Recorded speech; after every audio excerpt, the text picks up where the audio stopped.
Bonjour, je suis le docteur Jobert, je suis praticien hospitalier dans le service de microbiologie au CHU Sud Réunion à Saint-Pierre et je vous présente le projet qui a été financé donc, par l'Apidum 2015 qui est intitulé Épidémiologie et typologie des entérobactéries résistantes aux céphalosporines de troisième génération. Le titre est un peu long, prévalence, mécanismes de résistance et facteurs de risque en milieu communautaire à La Réunion. Le budget obtenu a été de 44 399 euros et puis je vais vous présenter voilà, les grandes lignes du projet. Le projet est né dans un contexte de dissémination mondiale de la résistance aux antibiotiques euh, dans les hôpitaux, ce qui est déjà le cas depuis les années 90-2000. Et puis depuis les années 2000, on a vu une dissémination de la résistance aux antibiotiques dans la communauté. Et ces résistances ont été observées dans toutes les parties du monde, et notamment pour des bactéries qui s'appellent les entérobactéries. C'est des bactéries commensales du tube digestif. Euh, et celles-là sont résistantes à un antibiotique, à une classe d'antibiotiques qu'on appelle les céphalosporines de troisième génération. Et donc, dans ce contexte mondial de la résistance, on s'est interrogé sur l'état des résistances à La Réunion, sachant qu'on avait déjà observé des diffusions importantes de ces bactéries dans les hôpitaux, mais qu'on n'avait pas de données dans la communauté. Donc, le but de l'étude était d'étudier ces résistances dans la communauté, et notamment en portage digestif. Euh, un des rationnels aussi de l'étude, c'était que ces bactéries ont un impact important en termes de morbimortalité et en termes de coûts financiers. Voilà, donc c'était pour ces raisons-là qu'on avait un intérêt particulier à les étudier. Euh, les objectifs de l'étude, très rapidement, c'était donc une étude transversale et c'était d'estimer la prévalence du portage de ces entérobactéries multirésistantes à La Réunion, de déterminer les facteurs de risque de portage et puis d'étudier les gènes de résistance voilà, de ces bactéries isolées dans la communauté.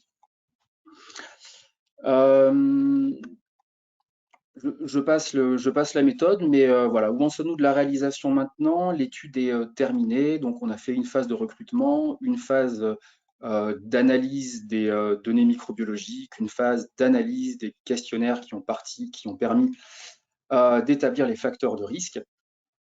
Et actuellement, on est en train de publier les données.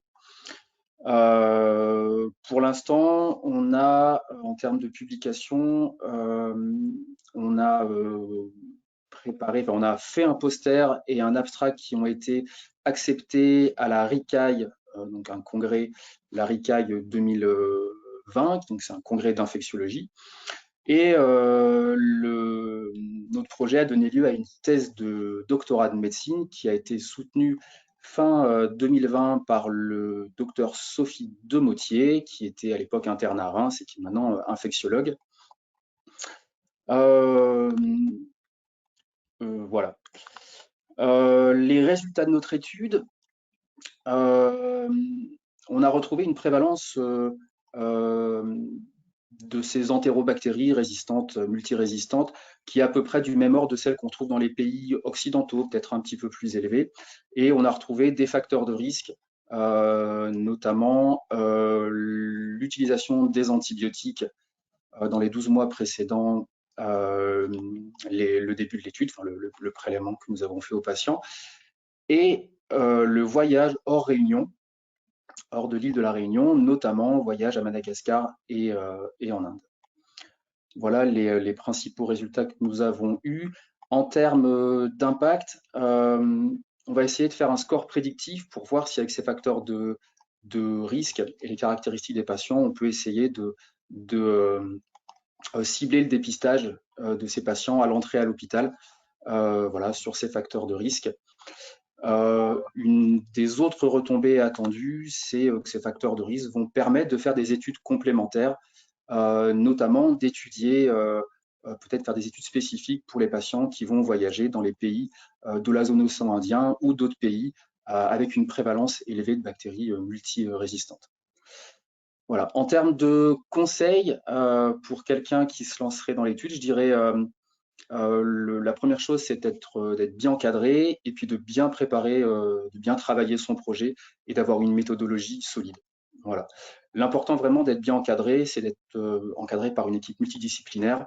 Euh, de notre côté, on a eu voilà, une très bonne collaboration avec les épidémiologistes, notamment le docteur Patrick Gérardin, et puis des collègues microbiologistes, docteur Belmont notamment, docteur Milgen à Saint-Denis, et également les services de réanimation, services d'urgence avec qui on a collaboré pour ce projet, et puis les services d'hygiène hospitalière également. Voilà.